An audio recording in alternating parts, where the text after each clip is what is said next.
When you first switch on your Brother Entrepreneur Pro Pr1000e, you will see a home screen. We're going to go through now step by step which each of these functions are. First one is a folder of designs, and we can see there's multiple layers to this folder. So if we click on it, we can now see different design options, and in this one you can see there's multiple designs you can choose from. If there's a design in there that you like, you can simply click on the design and it will then show you that on the screen. Up here now, we can now see the size of the design, the recommended size hoop as well. If we want to take a closer look, we can click on the hoop and we can now see what our design will look like in the hoop. And again, if you want to change the hoop size, you simply can, and that again will show you what it looks like. We can enlarge our design, get a closer look at the details and the colours. With the design on this panel across the middle, we can also see the size again, and it also shows us how many thread colours it's going to use. The next option we have is for frames, and we can see here there are 10 different frame options that are going to stitch out 12 different ways. The next option is for monograms, and that shows you 3 types of monograms along with monogram frames.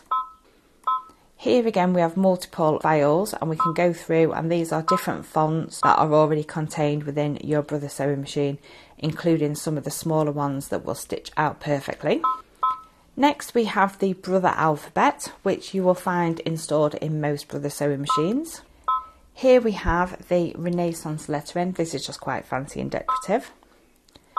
Next up we have applique, and we have the applique letters in 3 different sizes.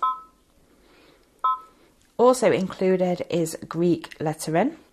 Across the bottom are 4 options, and this is how you can transfer designs into your Brother sewing machine. First one is if your sewing machine is connected to your computer, and the other 3 are to be used via USB ports, and the USB ports can be found down the side of the screen on your sewing machine. Across the bottom we have 3 more options. The first one is where you set up your sewing machine and you go through all the steps. Most of this will be set up when you purchase it, but just in case you want to make any changes, this is where you would do it. The next one is if you have any issues. This could be helpful because it goes through principal parts, basic operations, maintenance and troubleshooting, so that might have some answers if you're having any difficulty.